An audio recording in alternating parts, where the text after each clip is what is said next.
Salmo 103. Y leo para usted la palabra del Señor. Salmo 103. Salmo de David. Bendice, alma mía, Jehová, y bendiga todo mi interior su santo nombre.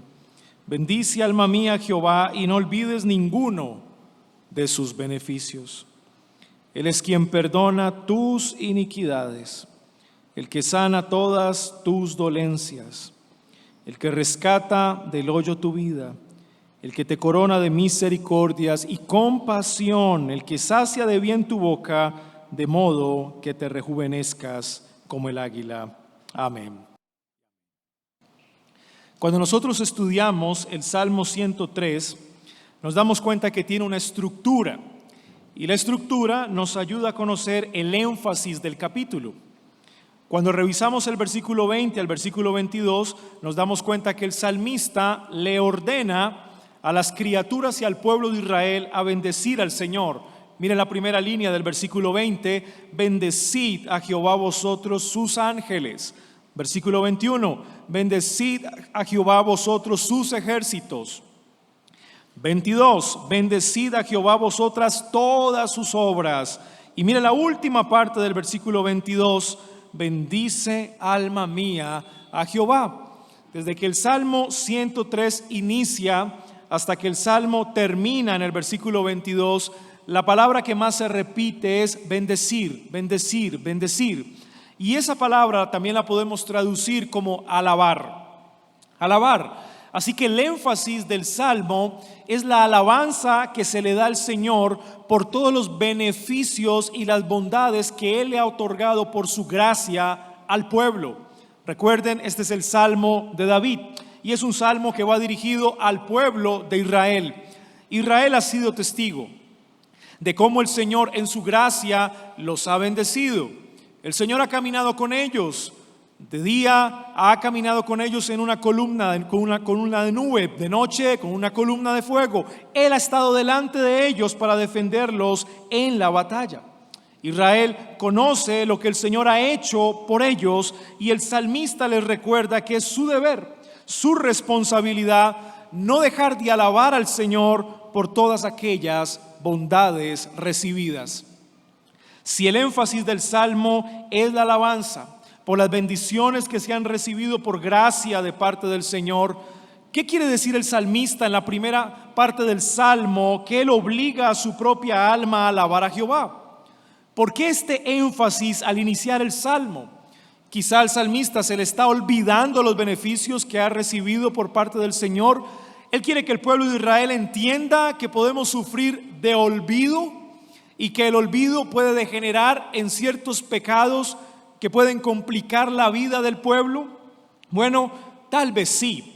Y por eso los primeros 5 versículos del Salmo 103 tienen un enfoque, tienen un énfasis especial. No solamente el salmista presenta las bendiciones recibidas, sino que a medida que enseña cada una de esas bendiciones, nos está mostrando al Dios que nos bendice. El pueblo no solamente conoce las bendiciones, sino conoce al Dios de las bendiciones. Y recuerden esto: el pecado grave de aquellos que se hacían llamar discípulos de Cristo en el primer siglo no era que no aceptaran las señales como confirmación del mensaje de Cristo, sino que no aceptaban a Cristo, el Dios de las señales. Aceptaban los milagros, pero muchos de esos discípulos que renunciaron a su profesión de fe no aceptaron al Cristo o al Dios de los milagros. En estos primeros 5 versículos vemos ese énfasis. Un Dios que nos bendice, pero algo más allá. Ese Dios que nos bendice se da a conocer a su pueblo a través de cada una de esas bendiciones. Por eso el título del sermón en esta mañana: el Dios que me bendice. Ese es el título del sermón: el Dios que me bendice. Y vamos a desarrollar el sermón básicamente en 2 encabezados. Podríamos llamar también 2 pensamientos. El primero, la intención al bendecir al Señor. Hay una intención que vemos en el versículo 1 y en el versículo 2 y la vamos a estar estudiando. La intención al bendecir al Señor. Y el segundo encabezado, las razones para bendecir al Señor. Dos pensamientos, la intención al bendecir al Señor y las razones para bendecir al Señor. Así que estudiemos el primer encabezado. La intención al bendecir al Señor. Miren conmigo el versículo 1 y el versículo 2. Bendice, alma mía, a Jehová. Y esa primera línea se repite en el versículo 2. Bendice, alma mía, a Jehová. Esto no es una opción, esto es un mandamiento. Es una invitación muy seria que se hace el salmista a sí mismo. Él está hablando a su propia alma de algo que su alma tiene que hacer. Su alma debe bendecir, hablar bien, alabar al Señor, a Jehová, al Dios del pacto, aquel que ha tomado la decisión soberana de acercarse a un pueblo que no lo merecía y salvarlo por gracia, aquel que decidió soberanamente liberarlo de Egipto. Israel entendía eso, ellos lo habían experimentado, pero el salmista ve importante comunicar esto. Debemos intencionalmente hablarnos a nosotros mismos de que no podemos dejar de alabar al Señor. Aquí está la intención a la hora de alabar al Señor. No olvides ninguno de sus beneficios. La intención al bendecir al Señor es que el alma del creyente no caiga en el pecado del olvido. El olvido es un pecado. Yo sé que a muchos de nosotros, cuando hacemos algún favor por otra persona, muy en el fondo esperamos que esa persona nos dé las gracias. Ahora, la gratitud es más que palabras. Hay un principio de reciprocidad, de correspondencia. Se espera que si una persona ha recibido algún favor, pues esa persona de alguna u otra manera pueda corresponder ese favor. Eso es gratitud. Así se haga desinteresadamente. Muy en el fondo, los seres humanos trabajamos con ese principio de reciprocidad, un principio de correspondencia. Cuando no vemos esa correspondencia, lo primero que decimos es qué ingratitud la de esa persona. Todo lo que se le ha ayudado, pero no está correspondiendo conforme a la ayuda que ha recibido. No hay reciprocidad. Bueno, el salmista ve un peligro en la vida cristiana al pasar del tiempo. El cristiano puede caer aquí en un periodo de frialdad espiritual. El cristiano es el creyente. Los creyentes a lo largo de toda la historia tienen momentos altos, pero también momentos bajos. El salmista, el rey, es un creyente. Él cree en el Señor, él cree en la ley del Señor, pero ha tenido buenos momentos, pero también ha tenido malos momentos, altos y bajos. Y como él sabe que esto puede ser mucho más común en la vida de los creyentes de lo que parece, entonces ve la urgencia, la necesidad, la intención de recordarle a su propia alma que no se puede olvidar de los beneficios que ha recibido de parte del Señor, de ninguno de ellos. Ahora, yo sé que en esta expresión ninguno de sus beneficios, el salmista está recogiendo los beneficios más grandes o quizá que han quedado en la memoria de los creyentes, los cuales no pueden olvidar. El pueblo de Israel lo sabía bien, entendía cuáles eran esas hazañas, esas obras poderosas que el Señor había hecho a favor de ellos. Era algo que el pueblo no podía olvidar, pero en sus momentos de dificultad, en los momentos de frialdad espiritual, cuando los otros reinos se levantaban con gran poder y amenazaban la seguridad del reino, muchos experimentaban temor, duda, incredulidad, desánimo. Y ahí entonces el alma tenía una tendencia a olvidar lo que el Señor había hecho por ellos. ¿Sabe una cosa? El olvidar lo que el Señor ha hecho por el pueblo trae temor al pueblo. Si el pueblo camina hacia adelante pensando en lo que el Señor ha hecho por ellos, sabrá que el Señor repetirá la historia en el futuro. Si me liberó en el pasado, me va a liberar en el futuro. Esa es la estrategia, la técnica que utilizan los profetas para animar al pueblo. Así como el Señor liberó a Israel de Egipto, los va a liberar a ustedes del cautiverio babilónico. Lo que el Señor hizo en el pasado, el Señor lo hace en el presente y Él lo hará en el futuro. Pero si te olvidas de lo que el Señor ha hecho, ¿cuál es la confianza que tienes para caminar hacia adelante? ¿Recuerdan la frase? El futuro está en el pasado. El futuro está en el pasado. Esa es la intención del salmista: obligar a su propia alma a autopredicarse lo que el Señor ha hecho, recordarse lo que el Señor ha hecho por él y que el pueblo de Israel lo entienda. Saben, hermanos, el olvido es la expresión del orgullo del corazón humano. Cuanto más nuestro corazón se llena de orgullo, lo expresamos a través del olvido, y el olvido degenera en ingratitud. En la escuela bíblica se nos exhortó a ser agradecidos. Pero ¿saben por qué muchas veces no somos agradecidos? Porque tenemos la tendencia a olvidar lo que el Señor ha hecho por nosotros y lo que otras personas han hecho por nosotros. Y eso no es otra cosa, hermanos, que orgullo. Eso es orgullo. El corazón se ha enaltecido. Hay soberbia y orgullo en nuestras vidas. Vaya conmigo al segundo libro de Crónicas, por favor. Segundo libro de Crónicas. Y vamos al capítulo 32, segundo libro de Crónicas, capítulo 32, versículo 24 al versículo 26. Escuche por favor estas palabras. Segundo libro de Crónicas 32, 24 al 26. En aquel tiempo Ezequías se enfermó de muerte y oró a Jehová, quien le respondió y le dio una señal. Mas Ezequías, escuche, no correspondió al bien que le había sido hecho. No correspondió. La falta de corresponder por los beneficios recibidos es ingratitud. El pecado de Ezequías es la ingratitud. No correspondió, sino que se enalteció su corazón. Mire la fuente de la ingratitud: el orgullo. El orgullo es la fuente de la ingratitud. Y vino la ira contra él y contra Judá y Jerusalén. Pero mire qué pasó, versículo 26. Pero Ezequías, después de haberse enaltecido su corazón, ¿qué hizo?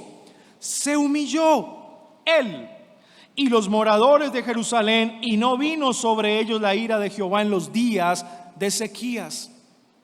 El Señor había sido muy bueno con el pueblo de Judá. Sennacherib, el rey de los asirios, había venido con gran fuerza y poder para destruirlos. Ezequías oró, clamó al Señor con fe para que los defendiera, y el Señor, en su gran misericordia, corrió a salvar a su pueblo. El Señor lo hizo diligentemente, dice el texto, pero Ezequías no correspondió al bien que el Señor había hecho por él y por el pueblo. Fue ingrato. Y la razón de su ingratitud, dice el texto, es el orgullo del corazón. La no correspondencia por el Señor, por todo lo que Él nos ha dado, es porque nuestro corazón tiene orgullo. Hay soberbia, hay altivez en nuestra vida. El salmista lo entiende y por eso intencionalmente bendice al Señor, predicándose a sí mismo los beneficios que él ha recibido. Si usted quiere predicar, predíquese primero a usted mismo. Predíquese primero a usted mismo. Autopredíquese de las cosas que el Señor ha hecho por usted. Esta es la intención al bendecir al Señor. ¿Cuál es la intención? No olvidar ninguno de sus beneficios. Esa es la intención a la hora de bendecir al Señor. Pero vamos a tener más argumentos, vamos a acumular más argumentos para que esas palabras de alabanza y de bendición broten de nuestras vidas. En segundo lugar, las razones para bendecir al Señor. Es el segundo encabezado pensamiento, las razones para bendecir al Señor. Vienen conmigo al versículo 3. Dice David: Él, el Señor, Jehová, es quien perdona todas tus iniquidades. Sin duda David entendía lo que el Señor había hecho por él. La iniquidad era su pecado.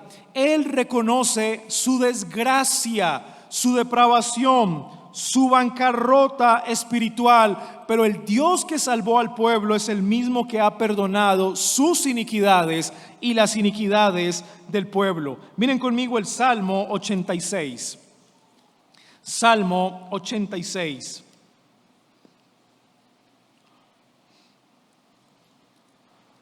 Versículo 15. Mas tú, Señor, Dios misericordioso y clemente, lento para la ira y grande en misericordia y verdad. Esto lo exclama David después de que ha dicho lo siguiente, versículo 5, porque tú, Señor, eres bueno y perdonador. ¿Cómo llega a la conclusión David que el Señor, Dios misericordioso y clemente, es lento para la ira y grande en misericordia? Porque Él mismo ha experimentado el perdón de Dios.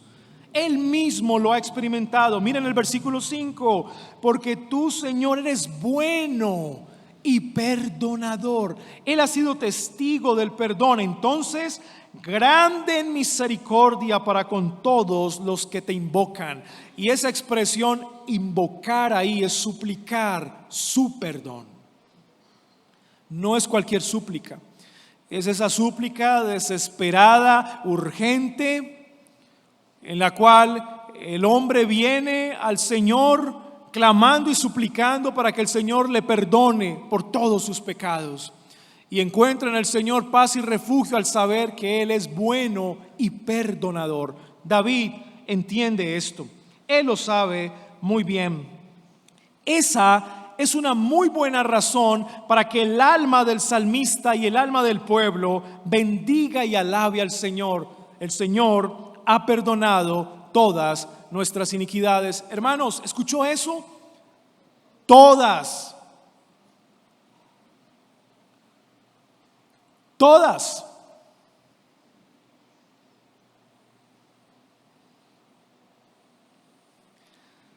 Si existiera una que el Señor no nos hubiese perdonado, no estaríamos aquí. No estaríamos aquí. Porque con solo ese pecado no perdonado sería suficiente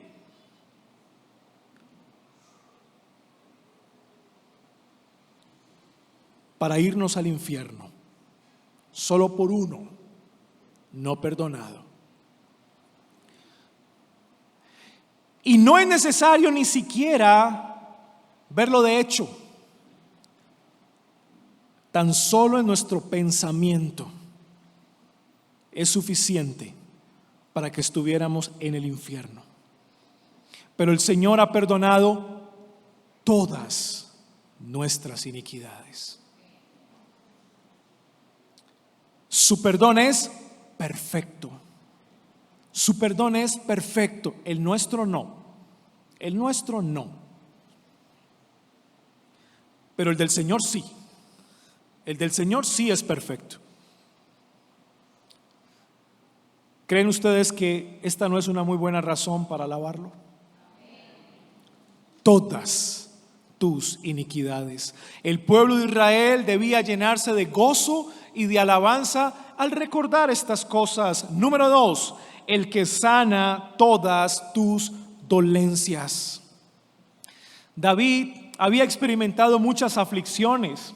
En el tiempo antes de ser rey fue perseguido, tuvo que vivir en las montañas, era muy diestro para caminar entre las rocas, lo intentaron matar muchas veces, el Señor lo protegió, él mismo experimentó diversas enfermedades, el Señor lo protegió.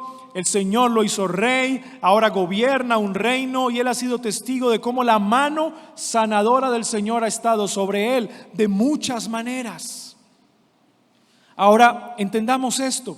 El pueblo de Israel comprendía que cuando obedecía los mandamientos del Señor, el Señor los bendecía con sanidad. El Señor protegía sus cuerpos, protegía el vientre de sus mujeres para que fueran fértiles. El Señor ponía su mano sanadora sobre toda la nación, pero cuando el pueblo desobedecía los mandamientos, el Señor castigaba con enfermedad. Y es por eso que cuando María acusa falsamente a Moisés, Moisés intercede por ella para que el Señor tenga misericordia y la sane. Moisés entiende que para el pueblo de Israel la enfermedad era sinónimo de castigo y de juicio de parte del Señor. Por lo menos esa era una comprensión básica. David entiende igual.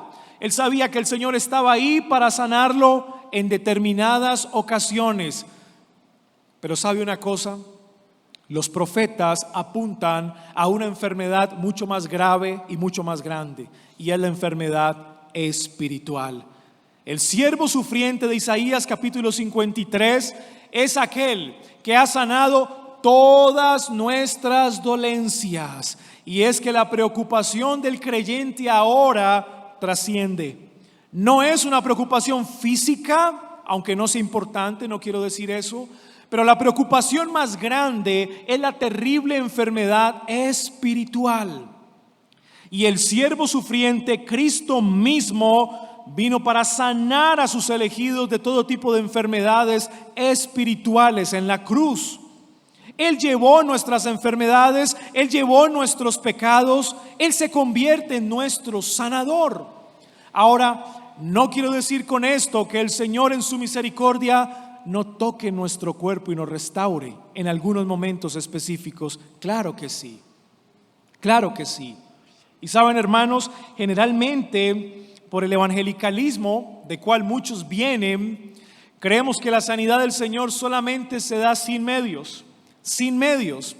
Queremos que el Señor intervenga sin medios y que nos toque directamente a nosotros y nos sane y nos quite una enfermedad, ¿verdad? Pero el Señor también nos sana con medios. Y es por eso que cuando usted está muy enfermo y le mandan a tomar una pastillita o lo que usted se vaya a tomar, usted ora al Señor con gratitud y le dice: bendice, Señor, este tratamiento. Bendice, Señor, esta bebida. Y de repente usted se sanó y usted le da crédito a la bebida. Usted le da crédito a la pastillita. Es que es tan buena.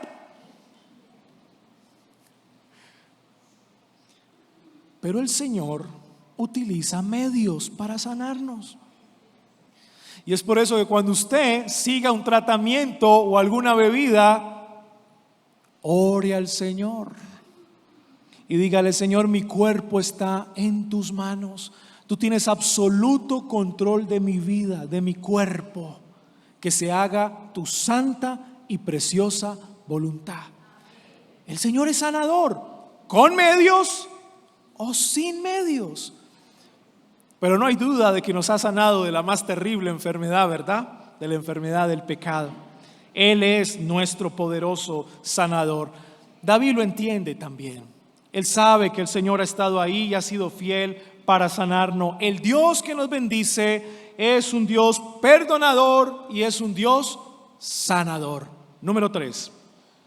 El que rescata del hoyo tu vida. Y esa expresión hoyo ahí también puede ser cisterna o pozo, o en el peor de los casos, abismo.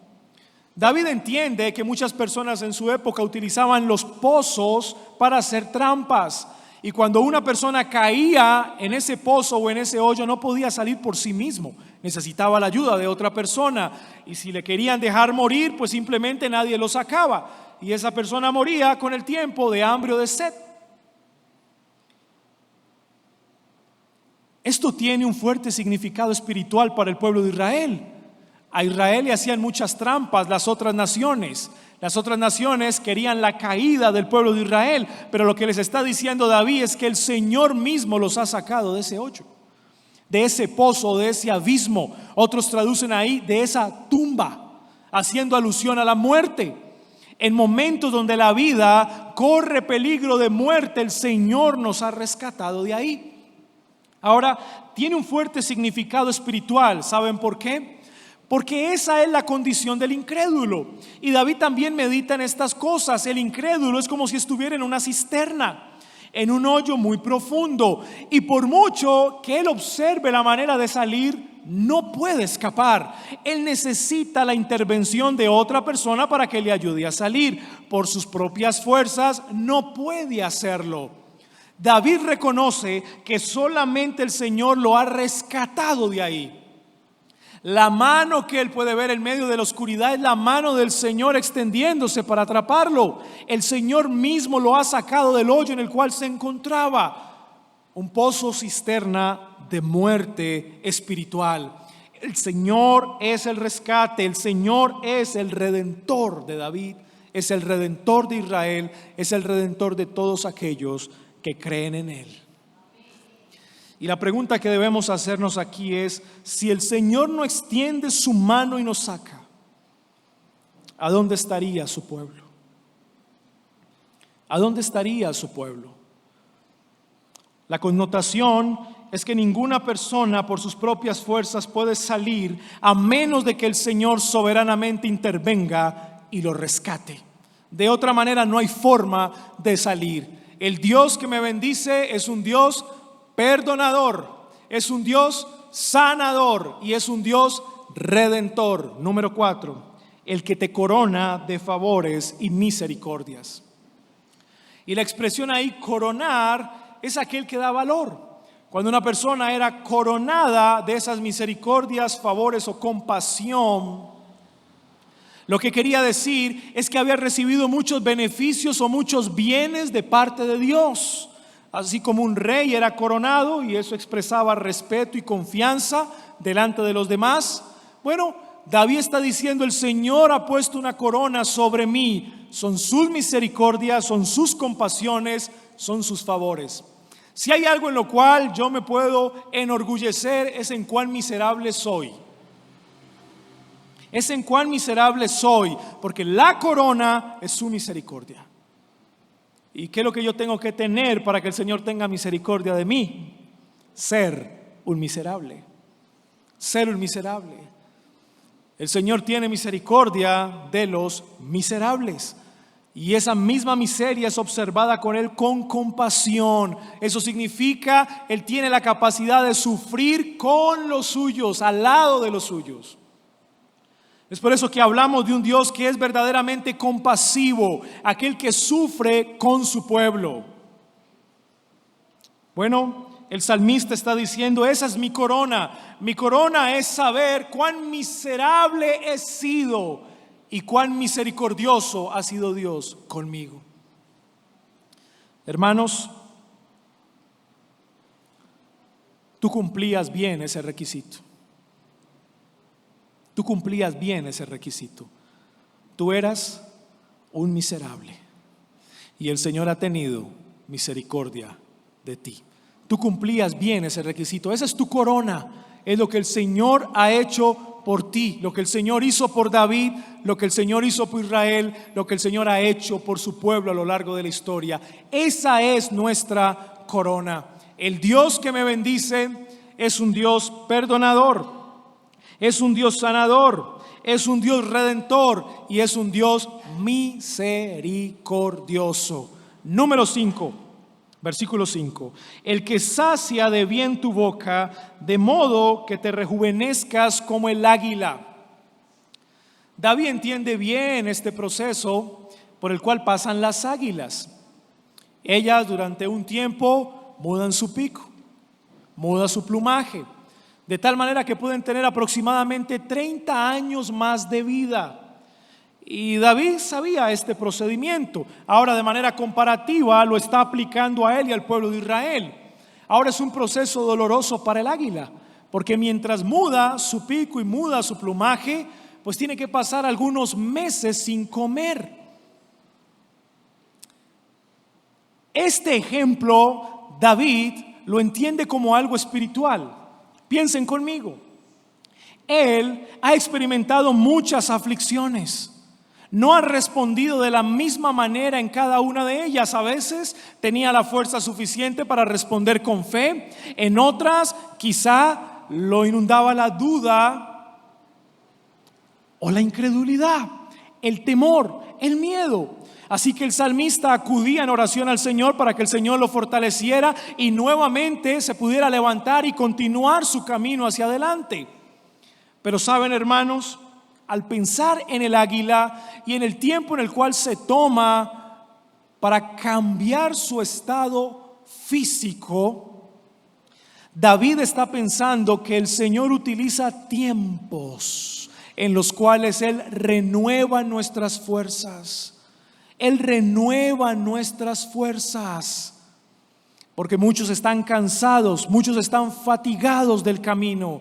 Pero tal cual como el águila, el Señor ha sido bueno para darnos nuevas fuerzas y seguir adelante. Mire lo que dice el profeta Isaías, por favor.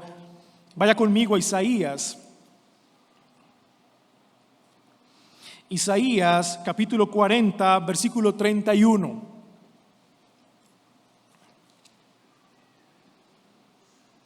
Vamos a leerlo desde el versículo 30.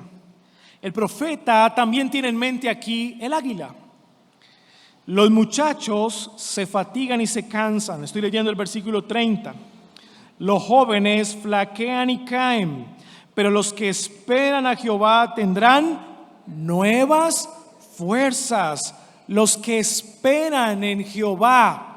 Y esperar en Jehová es detenerse un momento y confiar en que Él hará. No hacemos nosotros en nuestras propias fuerzas, aunque queramos tenerlo todo bajo control. Es terminar reconociendo que todas las cosas están bajo el control del Señor y no del nuestro. Es esperar. Entonces Él nos da nuevas fuerzas. Levantarán las alas como las águilas. Correrán y no se cansarán. Caminarán y no se fatigarán.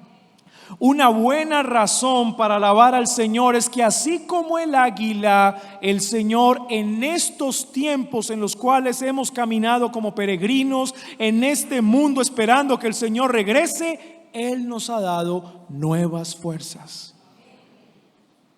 Él nos ha dado nuevas fuerzas. 5 razones para bendecir al Señor. El Dios que me bendice, el Dios que nos bendice es un Dios perdonador, es un Dios sanador, es un Dios redentor, es un Dios misericordioso y es un Dios proveedor. No nos ha dejado sin fuerzas para seguir el camino. Él ha estado ahí para sostenernos, sea cual sea la situación. Y saben, hermanos, el Dios que nos bendice no es otro que Cristo mismo. Es Cristo. No podríamos pensar en otro, ¿verdad? No podríamos meditar en otro, si no es en Cristo, Cristo mismo. Vaya conmigo, por favor, a Mateo capítulo 9. Mateo capítulo 9.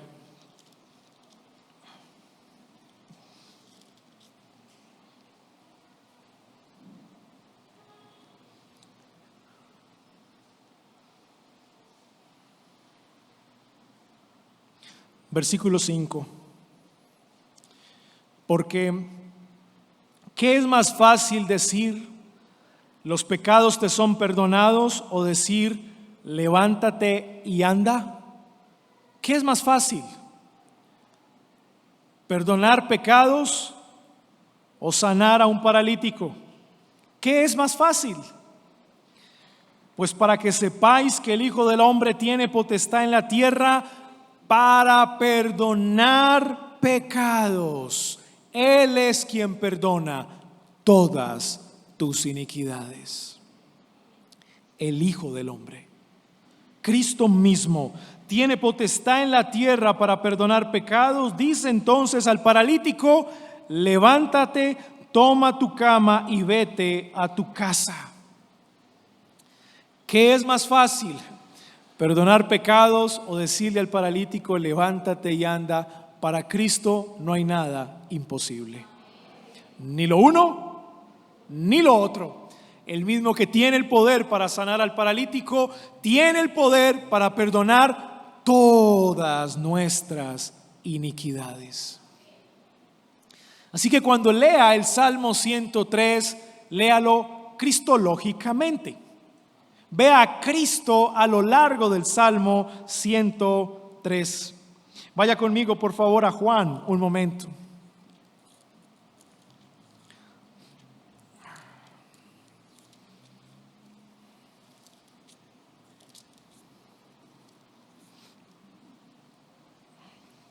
Y vamos a leer Juan capítulo 8.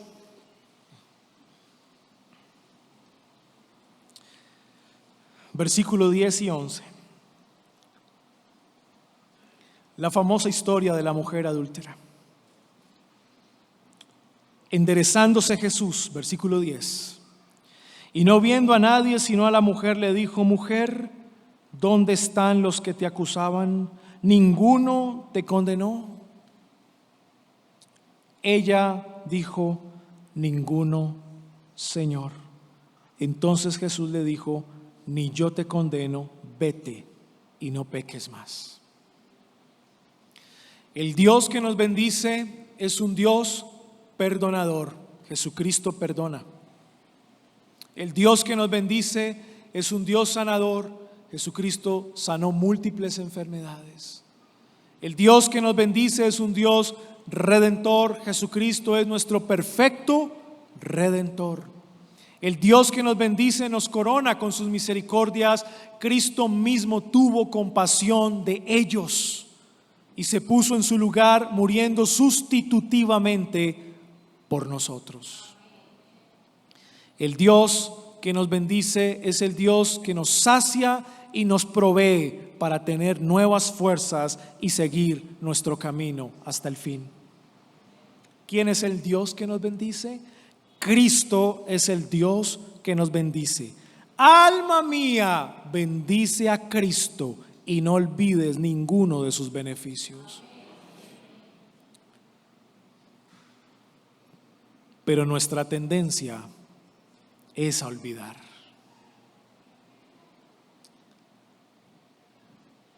Es con lo cual debemos lidiar a lo largo de nuestra vida cristiana, y espero que tú puedas tener esa resolución en tu corazón al iniciar un nuevo año 2024. Vas a batallar con todas tus fuerzas en contra del olvido y de la ingratitud con el Señor. Ya el Señor nos habló esta mañana del por qué debemos agradecerle, y el Señor ahora nos repite y nos recuerda esto. Es nuestro deber lidiar para ser más agradecidos con el Señor en el 2024. Más agradecidos. Que el Señor nos permita corresponder a lo mucho que Él nos ha dado y ha hecho por nosotros. Vayan conmigo a Lucas, por favor, capítulo 17. Miren esta historia. Esta es la historia de muchos. Lucas 17, versículo 11 en adelante. Esta es la historia de muchos y debemos rogarle al Señor que después de todo lo que Él nos ha dicho a través de su palabra, nos permita no repetir esta historia. Lucas 17, 11. Y yendo Jesús a Jerusalén, pasaba entre Samaria y Galilea. Y al entrar en una aldea le salieron al encuentro 10 hombres leprosos, los cuales se pararon de lejos y alzaron la voz diciendo: Jesús, Maestro, ten misericordia de nosotros. Se parece a alguien, ¿verdad? Se parece a alguien. A nosotros. A nosotros. Si alguien sufría de lepra, éramos nosotros.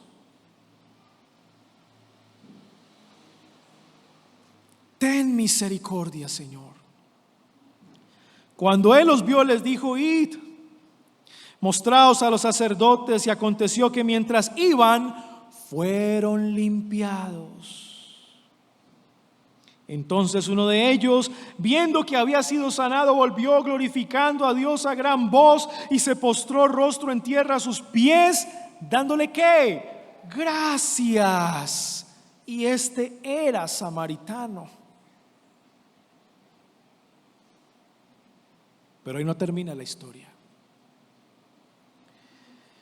Respondiendo Jesús dijo: ¿no son 10 los que fueron limpiados? ¿Y los 9 dónde están? No hubo quien volviese y diese gloria a Dios, sino este extranjero. Y le dijo: levántate, vete, tu fe te ha salvado.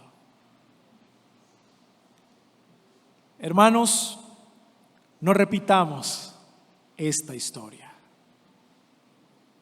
No repitamos esta historia. ¿Dónde están los 9? ¿Eres tú uno de los 9?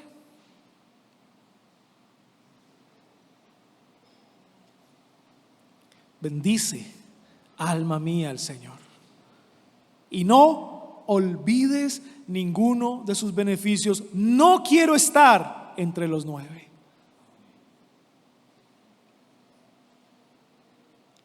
Hermanos, el Señor, el que nos bendice, el Dios que nos bendice, es perdonador, es sanador, es redentor, es misericordioso y es proveedor. Y le digo algo más: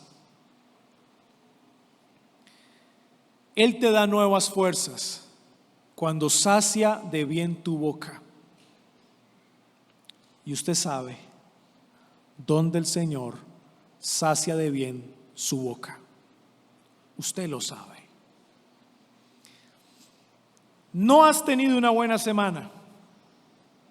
No ha sido tu mejor semana, ni espiritualmente, ni familiarmente hablando, ni laboralmente. No ha sido una buena semana. Pero usted el domingo se levanta de su cama, se dirige a la iglesia y sabe que ahí el Señor saciará de bien su boca. ¿Ha pensado un domingo el cual usted llegue a este lugar y le digan los sugieres: querido hermano, no hay quien predique hoy? ¿Ha pensado en eso?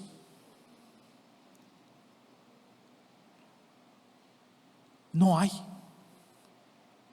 Yo creo que sería una muy mala noticia para usted.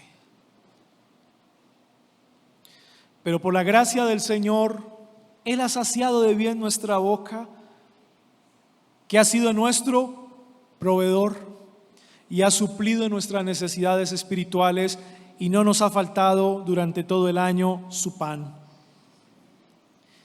Buenas o malas tus semanas, tú eras plenamente consciente de que si pasabas esa puerta, el Señor tenía una palabra para ti. ¿Le has dado gracias a Dios por eso? Y hoy estamos aquí recibiendo la palabra del Señor un domingo más, saciando nuestra boca para tener nuevas fuerzas como el águila y seguir caminando a pesar de. Hermanos, el 2024 no será mejor, será peor, pero el Señor estará con nosotros. Querido amigo, el Dios que nos bendice también te puede bendecir a ti. Acércate a Él de todo corazón, pídele perdón. Él puede perdonarte, Él puede rescatarte, Él te puede sanar de la más terrible enfermedad que es tu pecado. Él te puede coronar de misericordias y favores. Él te puede suplir tus necesidades espirituales. Y solamente encuentras esto en Cristo. Y una vez experimentes estas bendiciones, te unirás a nosotros en un solo cántico de gratitud, alabando a ese Dios que nos ha bendecido a lo largo de nuestra vida. Demos gracias. Padre nuestro, en el nombre de Jesús te doy gracias. Gracias porque nos has bendecido mucho, en abundancia. Has sido perdonador, has sido sanador, has sido nuestro Redentor, has sido misericordioso y compasivo, has sido nuestro proveedor.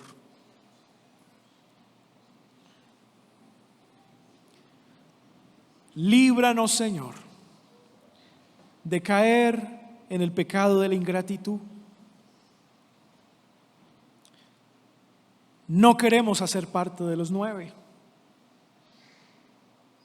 Queremos volver para glorificar el nombre de Dios y darte gracias. Perdona, Señor, nuestra ingratitud. Perdona, Señor, el olvido de tus beneficios. Y es porque nuestro corazón se ha llenado de orgullo y de altivez. Quizá no nos hemos percatado de eso, pero tu palabra hoy ha sido clara. Detrás de la ingratitud está el orgullo.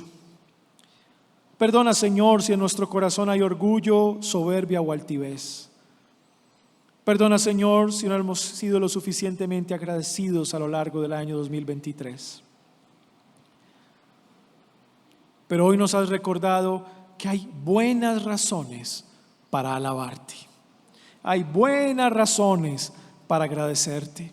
Hay buenas razones para bendecirte. Y una de ellas es que al atravesar esta puerta no ha faltado un domingo donde no se predique tu palabra. Gracias, Señor, porque has dado a esta iglesia recursos humanos para enseñar y predicar tu palabra con fidelidad. De tal manera que tu pueblo y congregado tengan nuevas fuerzas como las águilas y puedan seguir caminando en medio de las situaciones difíciles que puedan vivir.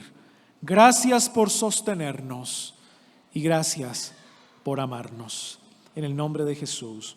Amén.